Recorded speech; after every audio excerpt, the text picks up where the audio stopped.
Welcome back, Raider Nation. It is silver and black today. It is the post-game edition.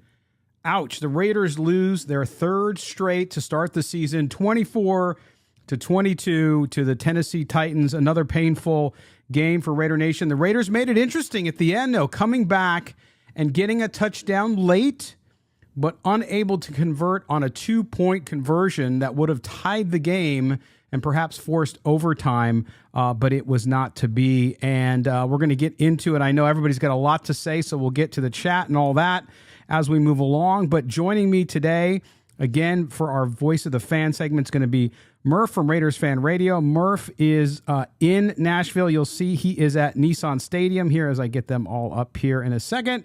And I bring them in now. And Murf, you were at the game. Another great showing by Raider Nation in Nashville. We saw the parties, including yours, which looked fantastic. So congratulations on that one. But tell us a little bit, your first reaction here. The team, again, just tough to watch. Showed some heart there at the end, but a little too much, a little too late. Yeah, so Scott, they're doing a 3-week football game that's being called behind me. I don't know if you can see it or not, but the Franklin Cowboys have already had more offensive output than the Las Vegas Raiders did in the first half. And I can confirm that it's 155 degrees here in Nashville. And thank goodness we were a quarter mile from the sun for this game, because nothing like getting burnt up out here watching the Raiders get burnt up on defense. Yeah. Oh, no. Yeah, that was not tough. And also joining us as well is our good friend Evan Groat from Just Pod Baby. Evan, you were tweeted out at the end of the game. Offense, again, just could not get it done. Third down conversions did not happen. A lot of stuff just didn't go well for this Raiders offense yet again. Yeah, 1 for 12 on third downs throughout the game and 2 of 6 in the red zone. So it's a lot of the same for the Raiders. We're seeing a lot of the same mistakes that we have seen in past years. We thought Josh McDaniels was coming in as the new head coach. We thought these things were going to change, but we have not seen that happen yet with this team. No, we haven't. And as we bring you guys all back in, and Murf out there at Nissan Stadium, like I said, a great contingent of Raider Nation was on hand, but you couldn't get the guys to do it. But I'll tell you what, this team, that first half, the defense was brutal. The defense in the second half, I think, held the Titans to 3 points or whatever it was. They did well, and it just seems this team can't put a full football game together. Really, out of the 12 quarters they've played, there's really been 2, maybe 2.5 good ones. What did you see? What did you see that frustrated you? What were fans saying about this Raiders team and what's going on with it? Well, on the defensive side, the message has been the same amongst Raider Nation for the past 3 weeks, and that's a lack of appearance by Chandler Jones. Chandler Jones, and I apologize for the PA announcer here going off about the 3-week football game. But anyways, the Chandler Jones, unbelievable that we still hadn't seen him. He's still on a milk carton. We still hadn't seen him showing up. And aside from Max Crosby showing up earlier in the game, really a lack of defensive output from the Raiders. But the biggest talk of the fans, and we were down right behind the Raider bench. Thank goodness we had some amazing seats. But right down there, the talk was the lack of. Darren Waller had 3 touchdowns in his hands. We paid this man 3 years, $51 million in the offseason. I'm not going to be a Darren Waller hater. He's going to be an easy target, just like Derek's always been an easy target these past couple of weeks. But my goodness, those are the kind of plays that, great players aren't always great, but they're always great when they have to be. And Darren Waller had to be great today for us to beat this team, and we could have walked away from these guys. That was a big challenge, and that was the big story for Raider Nation coming out of this game was Darren Waller. The one here right here, and that end zone right there, it hit him square in the hand, Scott. Look, that's not a catch I could make, but that's a catch that guy should make, because he's one of the best tight ends in all of football, if not the best tight end. So let's go, Darren. What are we doing? It's unbelievable. Yeah, Evan, it's a good point by Murf there, and something I brought up during the game too, which was in big moments, it seems like this team's biggest players aren't making the big plays they need to, right? You look at Josh Jacobs towards the end there with that rush towards the goal line, fumbled the ball. Luckily, it went out of bounds. Okay, then, of course, we had Renfro last week. We had Waller this week. What did you make of that offense and what was going on with some of these big stars who, frankly, all just got contract extensions? Yeah, I think we talked about it last week in the second half of the Cardinals game. I know I've talked about it on the podcast.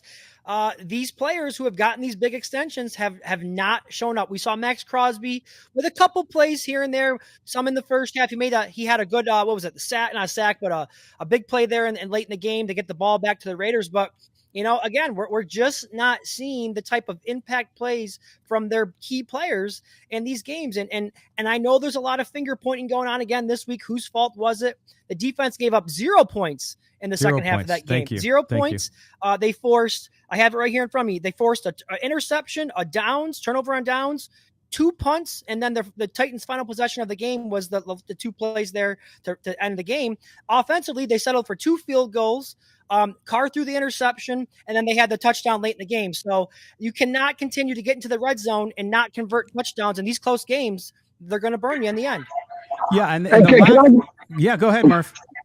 I was just going to say, and I hear that comment, Evan, about how Derek threw that interception in the red zone. But look, you guys heard me last week. I picked on Derek a little bit, and I've never been shy to criticize Derek Carr. But this game, and especially that throw, that was not on him. It's going to show up on him in the stat line. But I'm telling you, that hit square and right in Darren Waller's hands, and Kevin Byard, one of the best safeties in the NFL, give him a freaking pop-up ball and a chance to go pick one up, and he's going to do it. So that wasn't on Derek, and it's sad that it's going to be on Derek. But that was just an ugly play all the way around. I mean, that was the time for the Raiders to jump back into this thing.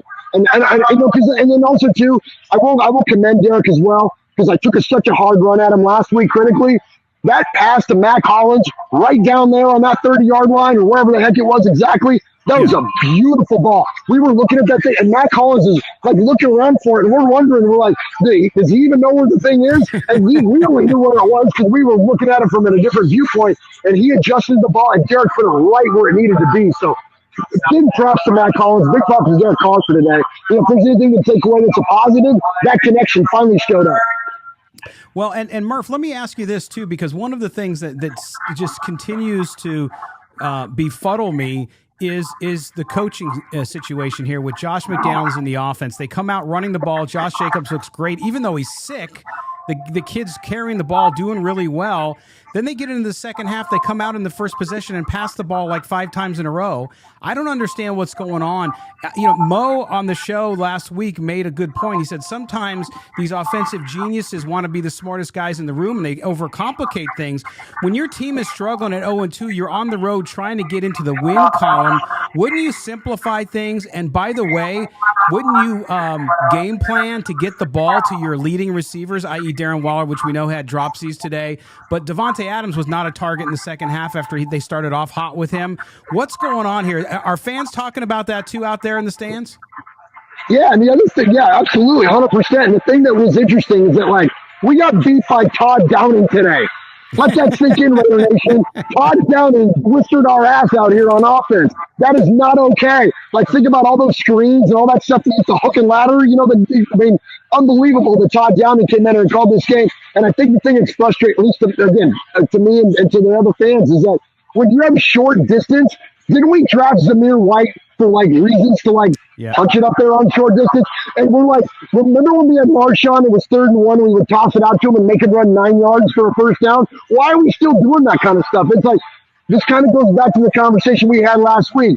Things change and then things stay the same. The Raiders change from top to bottom, but the output and the play calling and the performance is the same thing that we've been used to for now 20 years. And I'm telling you, as a fan, it sucks. I mean, yeah. I'll say this. Raider Nation is undefeated. We've had a brilliant, beautiful weekend with the most amazing people here in the Music City. Raider Nation has turned out, but this was the worst part. Yeah. And it shouldn't be that way. All those people flying out there from all over the country to see you, to see the game, just not a good outcome. Obviously, I know you guys had a great time in brother and sisterhood the few days before. But Evan, I mean, you talk about that play calling. I don't understand what's going on because you see the run. The Tennessee Titans are not just bad against the run; they're the worst in the league. And the Raiders don't run the ball. They started, they're successful, and then they abandon it. Yeah. Well, I'm sure you're going to hear them talk about how they were playing from behind earlier in the games and they just didn't get enough. They didn't get enough chances to run the game, and then you're trying to play catch up. I'm sure that's what you're going to hear. But this is what I want to point out. You mentioned Davante Adams, your best player, not getting enough touches. He did have 10 targets, but only 5 catches for 36 yards. And as I'm watching the game, you see them doing some bracketing coverage over Adams, but that's not an excuse, because you know what? When he was over in Green Bay last year, he was the only guy they had in that offense. They didn't have a Darren Waller. They didn't have, and I know Renfro was out today, but he wasn't surrounded by the cast that he's surrounded by with this Raiders team, and they still found him ways to get him the ball and keep him involved in the offense no matter what the defense was doing. So McDaniels has got to do a better job with getting Adams involved in these games and getting them the ball in his hands. And I'm not talking about trick plays, reverses early in the games. That's not what I'm talking about. Started on that one. Murf, let me ask you this though, because the one thing that continues to be a problem, doesn't matter who the coach is the lack of red zone scoring. Again, the Raiders have to settle for field goals, and I know you were hard on Derek Carr last week, but to me this is coaching, this is quarterback, this is offensive line, because there were penalties there. It's the entire team. It's the coaching staff and the team. They just cannot execute. As our good friend Fabian says, -4, right? You take 4 points off the board every time you settle for the field goal. And had the Raiders earlier in this game converted in the red zone, they probably win the game. Absolutely. 100%. And I think that's one of the things that's confusing to me and to a lot of other fans as well, is that where's that dog in Josh McDaniels? Where's that ruthless Patriot offense that we see? I mean, back in the day when we run the score up on anybody, leave Tom Brady until the very leading minutes of the fourth quarter, only bringing Garoppolo to kneel it out. Where is that? Where is that foot on the throat? Where is that again, that dog mentality? Let's punch it in. Let's get in there at all costs. And I'll say this too on that note. Teams reflect their head coach, right? We can all agree on that. The head coach's personality reflects on the sidelines. Guys, the body language on the sidelines today sucked. And I'm not saying the team sucked, but I'm saying that body language was not impressive. When we looked over there, everyone's sitting on the bench.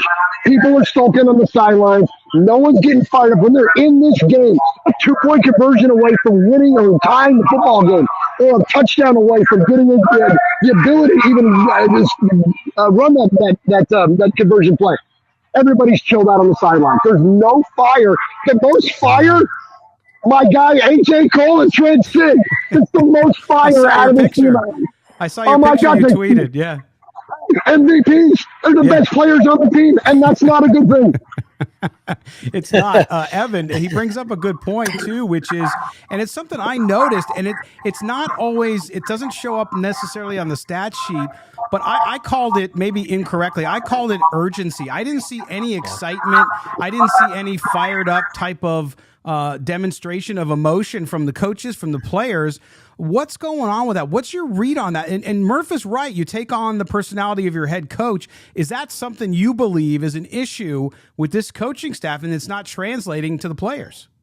Yeah, absolutely. There were a couple examples where I did see some frustration from the players. The play early in the game when Adams was in the back of the end zone and Waller they were both in the same spot at the same time, and the ball went off Waller's hand.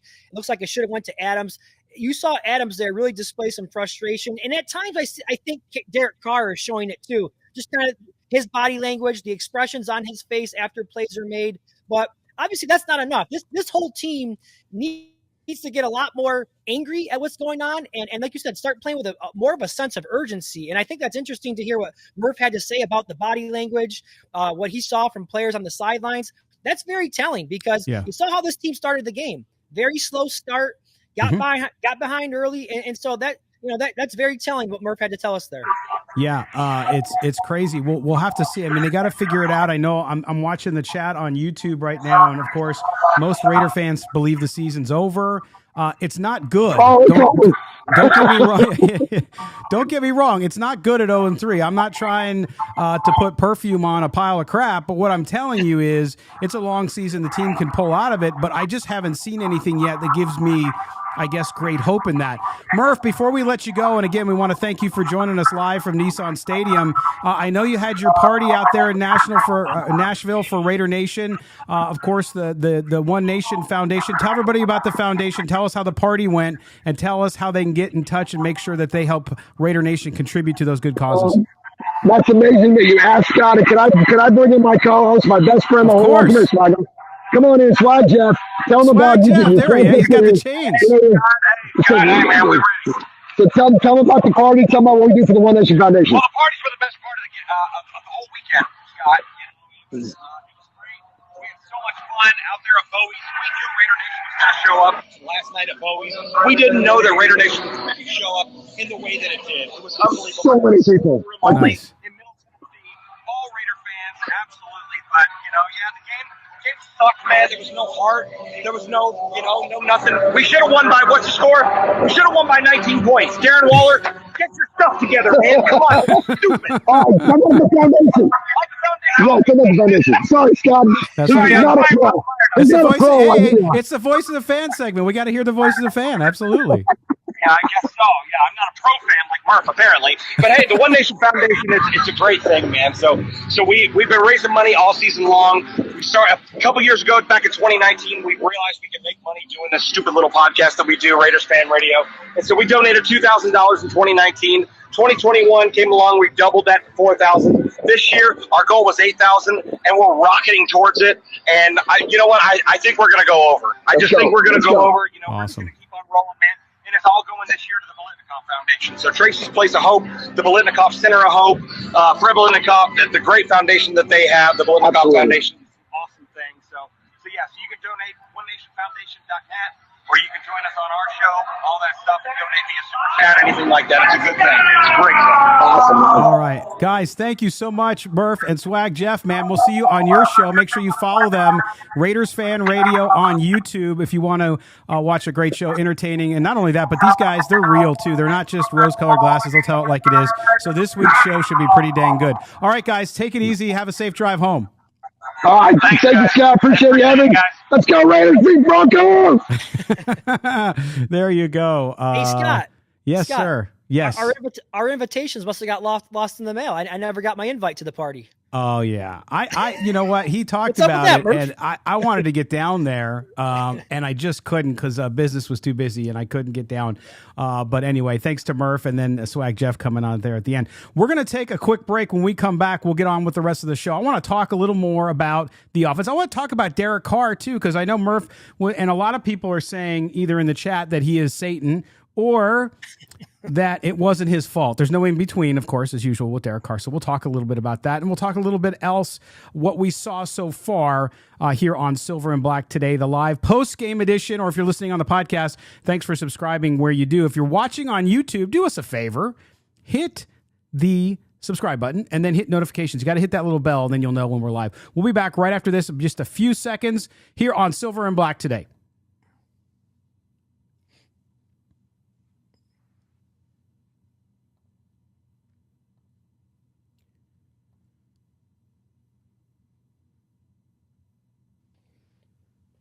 Welcome back, Silver and Black Today, the post-game edition. The Raiders, 24-22 losers to the Tennessee Titans. They now move to 0-3, and all that excitement from the preseason, seems to have evaporated with this poor start for the Raiders. It's really hard for the fans, I know, very excited. All the weapons they have on offense, they don't seemingly have a way to get them in gear at one time to dominate as so many thought that they would. Scott Gulbransen back with you. My co-host, of course, is Evan Groat from Just Pod Baby, who joins me on the post-game show all the time.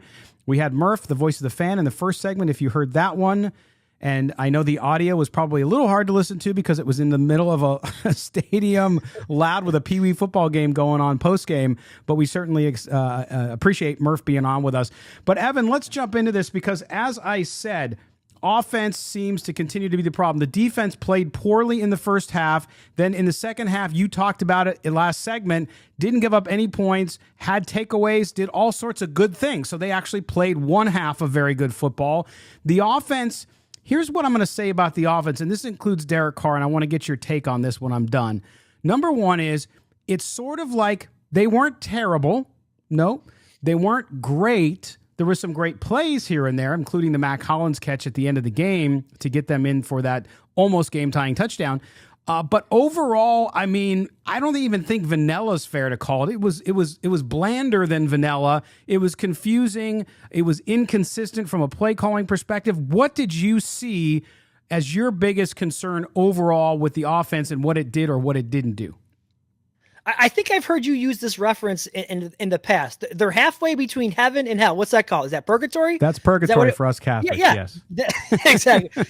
That's kind of where this offense is. They're not terrible. They're not great. They're kind of in the middle. And unfortunately, in the NFL, sometimes you have to be great. You have to be great, and they have the tools to be great. And that's what the frustrating part is. And I think for me, again, I know a lot of people are out there pointing fingers, but to me, I am more frustrated with the offense because I didn't think the defense was going to be great to begin with. I thought they might have some struggles. I thought the interior part of the defensive line may struggle. I thought the secondary, lacked depth, and I think we're starting to see some of that now with the injuries. And, there were issues on the defense. On offense, I thought, other than the offensive line, I thought this group was top 5 ready, and we're just not seeing it. And another problem we're seeing here is they're not playing complementary football. I mentioned it last week. They have yet to play a 4-quarter game together on either side of the ball, and that's a big problem. Yeah, it is. And Evan, here, so I'm going to go in on the Derek Carr thing now because there's a lot of you guys out there defending Derek Carr today, and that's fine. And then there's those of you out there who said, I'm done, I'm enough. He stinks again and again and again.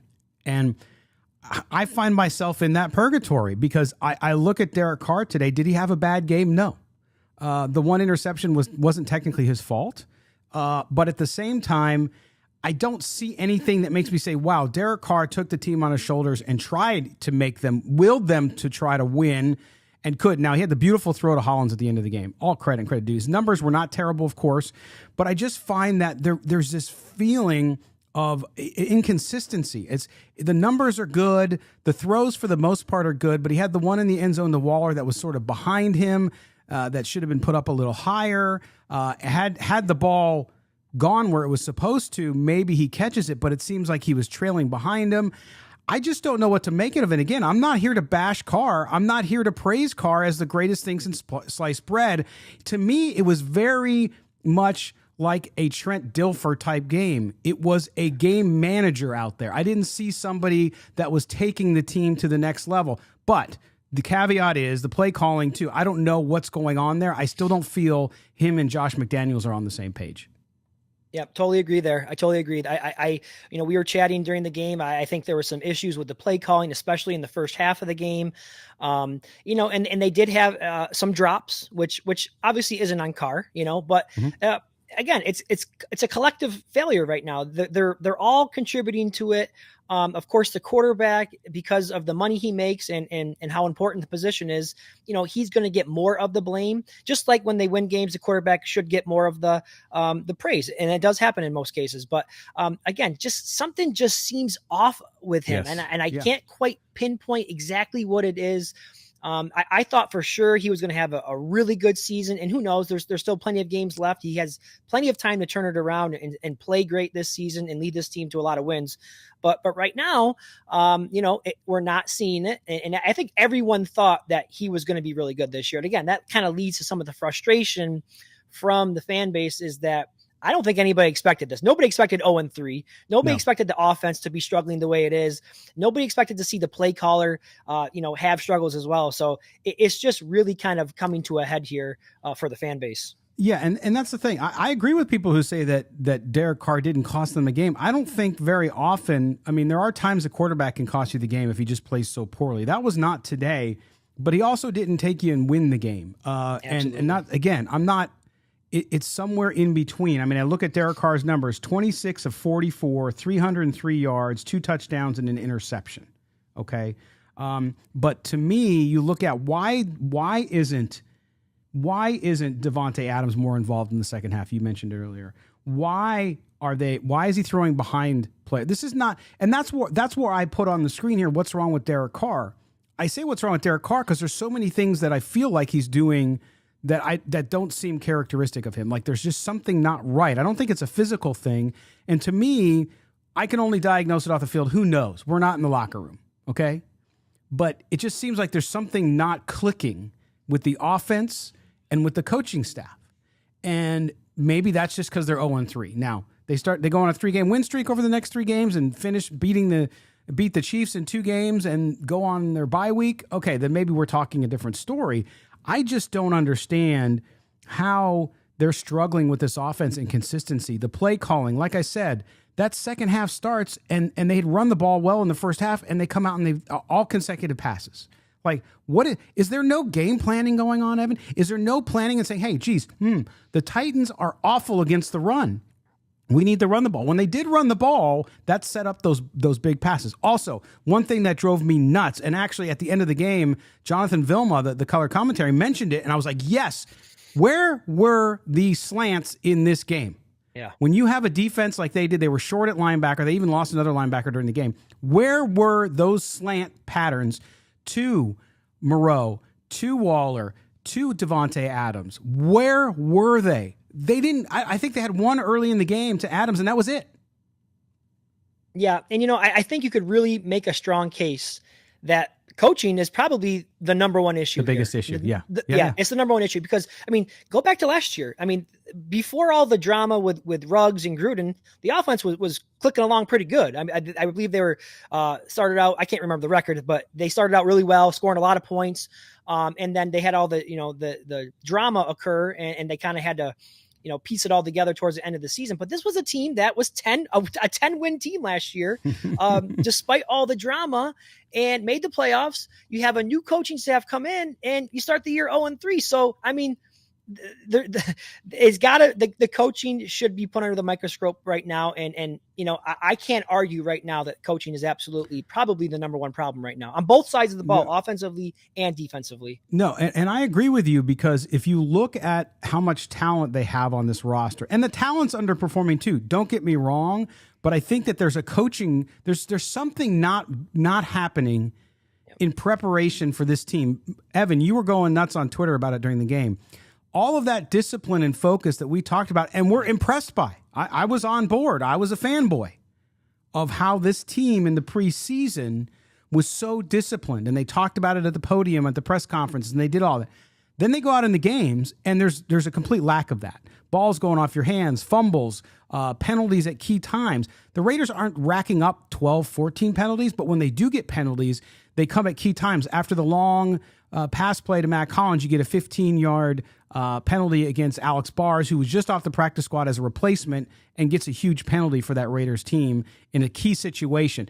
Those types of things, that to me shows a lack of preparation, shows a lack of focus and discipline. And I don't know how that can flip on a dime. I know it is regular season and the pressure's different, but you're absolutely right. The coaching and what's happening here, they're not getting the most out of the talent they have. And so I think they need to have a conversation. I think Josh McDaniels, I think Dave Ziegler needs to have a conversation with Josh McDaniels too and say, what is going on? I've given you all these guys that you needed. By the way, shout out offensive line, played much better today, even with a new rotation. But that coaching, I don't see any recognition of it from Josh McDaniels. Not that he's going to come out and say I'm doing a bad job, but I've got to see something different. There has to be something that changes in the process that this team and this staff are doing to prepare for games.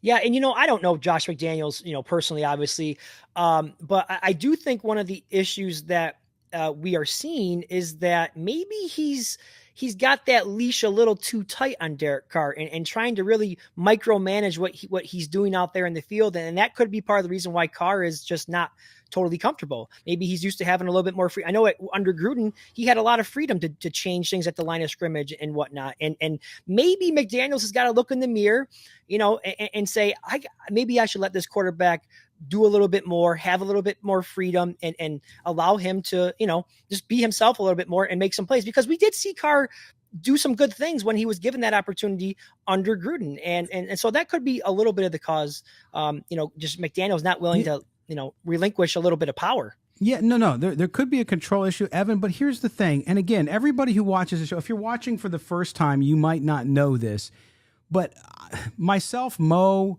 even you, Evan, we've all covered Derek Carr very objectively. We're not Carr haters. We're not Carr stands. We talk about when he does well. We talk about when he doesn't do well. But what I got to say here, and I think I'm reaching that point when I was talking about being in the middle on some things, when do the excuses for Derek Carr stop? It's a question that has to be asked. When do the excuses stop? Okay.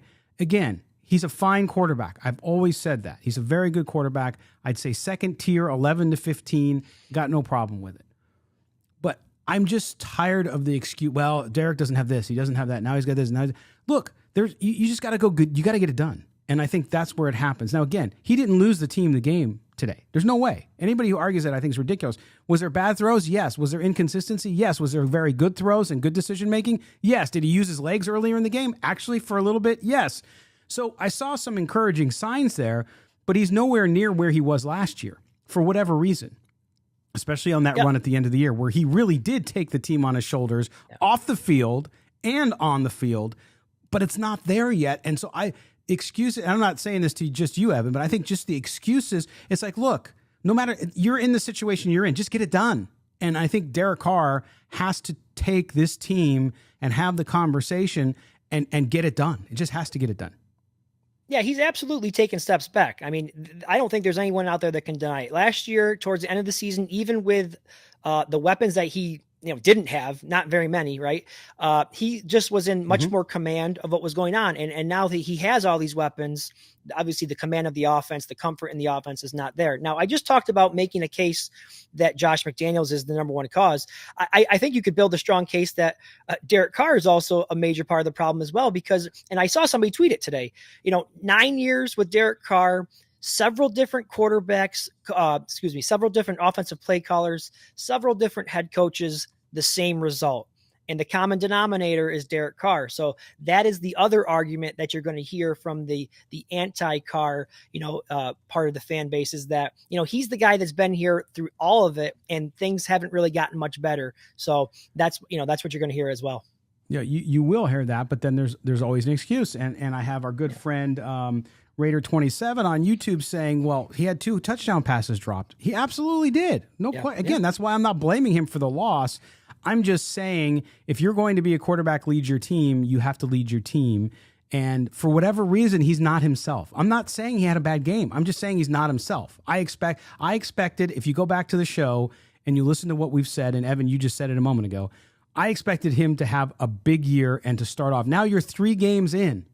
Yes, there's 12, can't believe I said that. There's 13 more games to go, okay? 14 more games.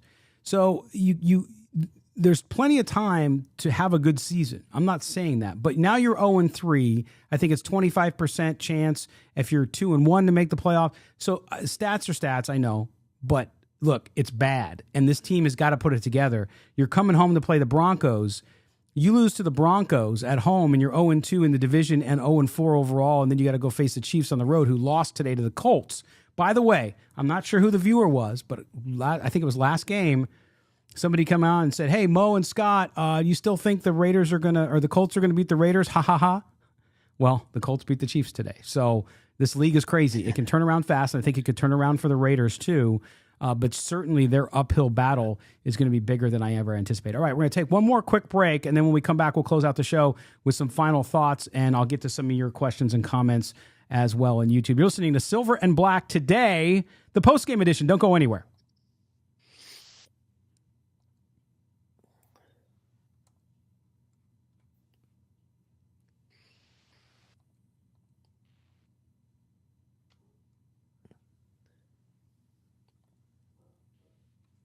All right, welcome back. Silver and Black today, the post-game edition. Raiders lose, move to 0-3, 24-22 losers to the Tennessee Titans. And Evan, let's look at the stats a little bit, because to the point where we're talking about with Derek Carr not having a terrible game, 26 of 44, 303 yards, 2 touchdowns, 1 interception, an 85.7 passer rating. On the other side, Ryan Tannehill, 19 of 27, 264, a touchdown and an interception, a 98 passer rating.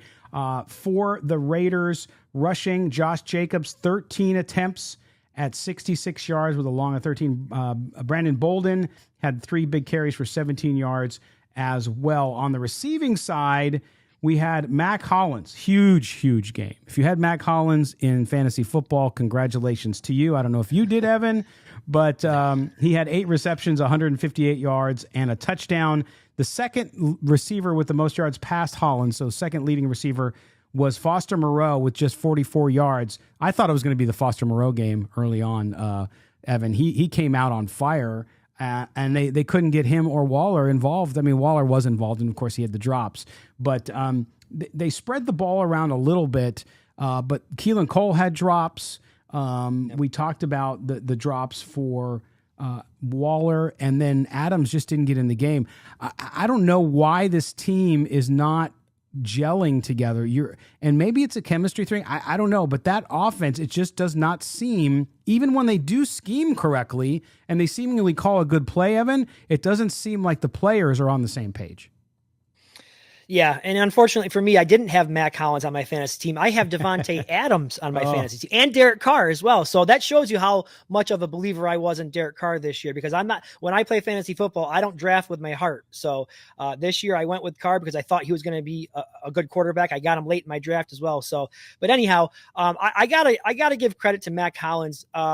I did not believe he was going to be much of an impact with this offense. I remember in the preseason, he was getting a ton of hype coming out of training camp, and I even questioned that hype. I called him one of my most overhyped players of training camp, in fact. So I remember. Mac Hollins, if you're out there listening, I apologize. He's doing great for this team. He stepped up when this team needed another weapon with Hunter Renfrow being down. So I was wrong on Hollins. That catch he had late down the sideline there was just on that 4th down, unbelievable catch by him. And he was really, he was the offense today for the Raiders. Without him, that offense would have been lost. So, great job by him. Yeah, it really was. And I don't know what to tell Raider Nation. I feel like giving up on the season is not a good thing.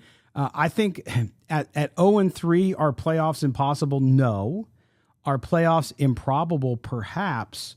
I think these next 2 weeks now take on massive importance.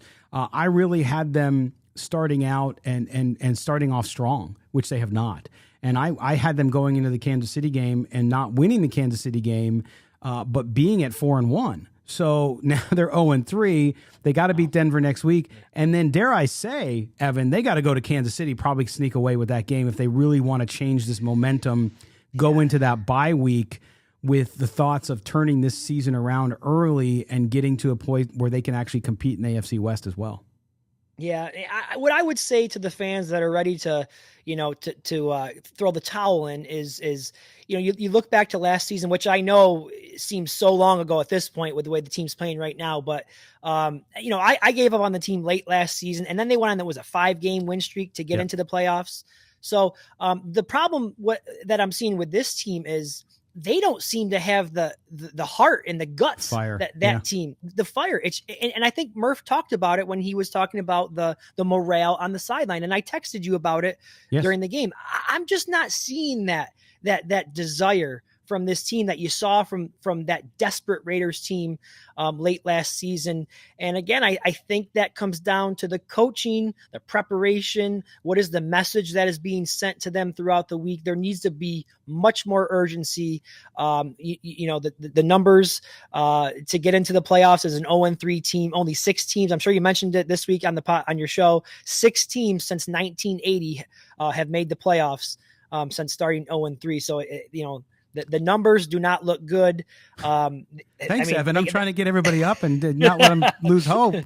I'm a realist, Scott. I'm a realist. I know you are. And then you also have to live with a Bills fan, which is tough for you. Yeah. By the way, so Alex Fitzgerald, our great listener viewer who we interact with Twitter all the time, says coaching, play calling is the glaring issue. Everything else stems from that. The drops, the lack of focus, key penalties, not being ready for the opponents. Reasons are not excuses is what it is. Great point. I think Alex is correct there, which is it all stems. Like I know in business, when we're looking to solve problems, we always talk about root cause. What is the root cause? Is the root cause there's unrest in the locker room? No, we don't. There's not that now. But is the root cause coaching? It seems to be. Now, we had root causes with Gruden as coach too. There seemed to be a lack of discipline at times, and guys were getting in trouble off the field and doing all kinds of things. We don't see that with Josh McDaniels. But whatever is going on with game preparation for both the coaches and the players, there's got to be a reckoning this week, Evan. I mean, I know it's early, and I know I haven't seen the press conference because I was getting ready to get on here on the show from the post game. But my guess is Josh McDaniels said something to the effect of, we're not going to panic. And I don't, look, it's never good to panic, even when you're faced with a dire crisis. But there needs to be urgency, and there needs to be a recognition, whatever you're doing, it's not working. And so you got to go back to the drawing board as a coaching staff, as an organization, and figure it out quickly. Yeah. Whatever the message is, that the coaches are, it's not trickling down. It's not getting to the players. And then that is showing up in the execution on the field, which is the biggest problem. You can say coaching, it's the execution on the field. You see plays where, again, the pass by Waller where he dropped it in the end zone, where Adams was just behind him, 2 players in the same spot. That can't happen. That's not how you execute it. You practice that all day long, every day, all week, and then you get into the game and you don't execute it. And that is a huge problem. Same thing on defense.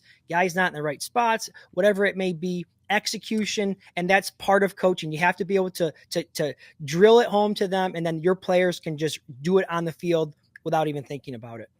Yeah, and you have to remember too, Josh McDaniels. Again, I mentioned this last week after the game, after the loss of the Cardinals.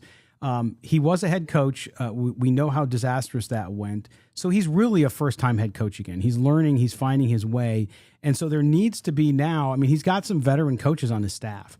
There has to be some come to Jesus moments here for this staff to look at themselves in the mirror and say, you know what, guys, we thought we had a plan. It's not working. How are we going to change now?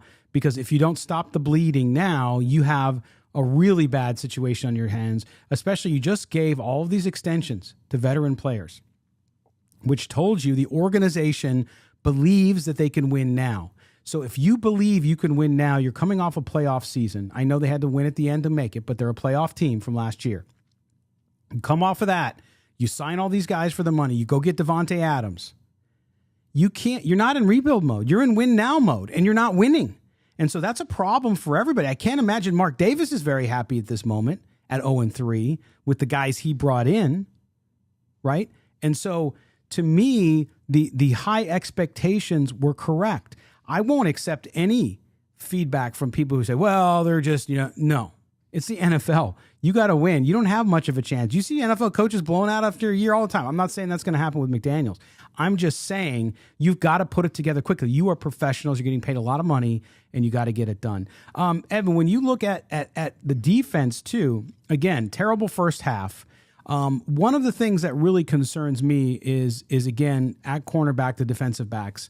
We saw Nate Hobbs leave the game with a concussion, so the 4th Raider to be concussed in the last 3 weeks, which is not great. So you lose him. That was a big loss. Amik Robertson got beat early in the game, came back, I think had another solid game, actually. But Jonathan Abram, I'm telling you, I just got to say, I don't see anything there. The worst safety I have ever seen in coverage. I've never seen a safety who can't cover anyone. And Jonathan Abram, sorry folks, he can't cover anybody, Evan. Yes, he can rush the passer occasionally and be that aggressive hitter, but he can't cover. Yeah, they're trying to do everything they can for him. They're trying to do everything they can for Cleveland Farrell as well. I mean, those guys are playing a lot of snaps. They're trying, but you're just not seeing the results. And again, new coaching staff, they haven't been around here as long as we have. We've seen this, and we knew this. We knew this was the problem. But they're looks like they're going to give him every opportunity, and they're not willing to to call it quits with Abram or Farrell. And we're seeing some nice things from Harmon with the interception today. Mm-hmm. I wouldn't be shocked to see when Merrick comes back. Maybe you see Abram slide out of that lineup. You get a little bit more Harmon and Merrick in there. Well, Cleve Farrell, I thought, played an okay game again, except for that they just don't get a push up front. Again, we saw it. I mean, Chandler Jones, invisible again. I know Murf was hard on him today, and he should be. I had lots of people, Mo and I both had lots of people fighting with us this week saying, well, no, if you watch the film, he does this and he's been chipped. It's like, it doesn't matter. It doesn't matter. Yeah. If you're paid to drive a truck and you're driving a moped, guess what? It's great you're getting from A to B, but you're paid to drive a truck. He's paid to rush the passer. Had a couple nice pressures today, actually. But other than that, he's invisible. I mean, when the broadcast teams build him up in the beginning of the game and then at the end of the game say, yeah, he was pretty non-existent today. Okay, so it's not just us. So you're having trouble all over that defense. They're not finding consistency. Evan, you can't win in the NFL without playing 4 complete quarters. You saw that today with Indianapolis beating the Chiefs, which is a game that's going to, I think, come back and haunt the Chiefs later in the season, by the way. But you can't go out there and play great for 3 quarters and take a quarter off. The Raiders defense has problems with personnel. We knew that going into the season. Yeah. But even with the personnel they have, they're not playing up to their abilities. No. You saw them play 2 good quarters last week in Arizona or against Arizona, and then 2 good quarters in the second half this week, which is obviously a major problem. You can't have that. It's 4 quarters in this league, and I mentioned the lack of complementary football. When the offense is doing some good things, the defense isn't. When the defense is doing some good things, the offense isn't.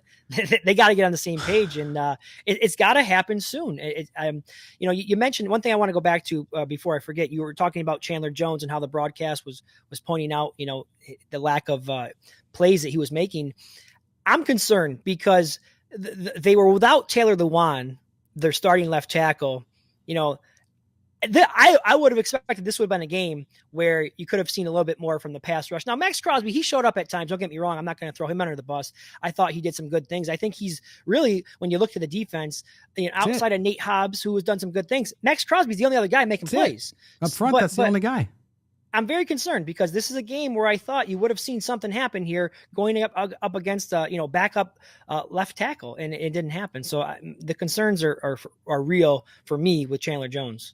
Yeah, Evan, and like always, I watch the game and then on Sunday nights and into Monday, I rewatch it and break it down just like you do. And so yeah. I got to reserve judgment. My first take again was offensive line played better.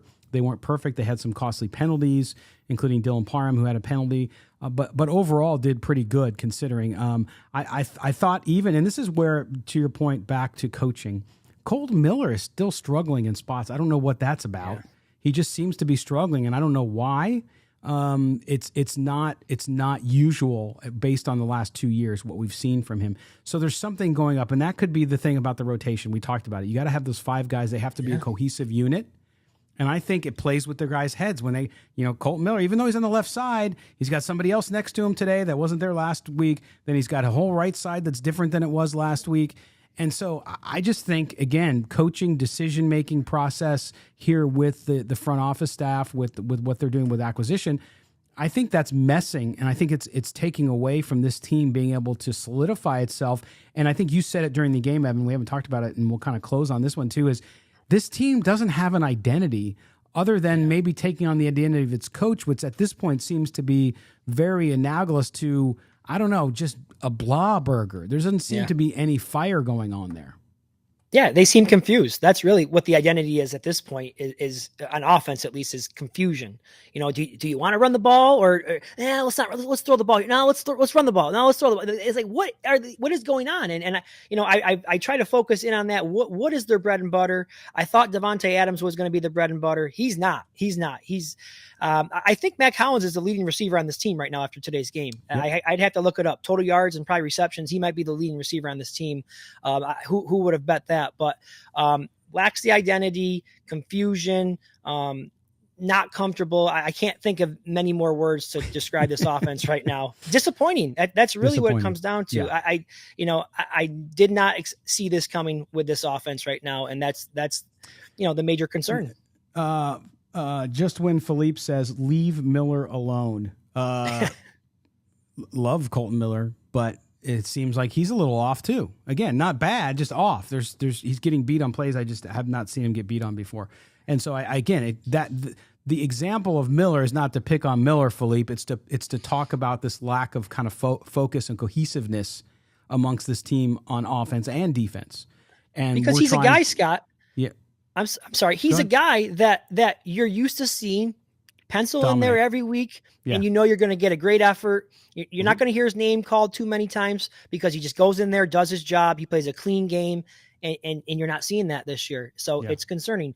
Same thing with Davante Adams. He's a guy, if you watch Green Bay play, gets the ball, makes plays, and we're not seeing that. So what's the problem here? What exactly is going on? And that's what people are, that's what we're talking about here. Yeah. And I want to, you just mentioned, and as we close, the Davante Adams thing, because I've heard a lot of people in Raider Nation say, well, they double team. It's like, he was the only guy that you mentioned it earlier, the only guy the Packers had, and he still did it.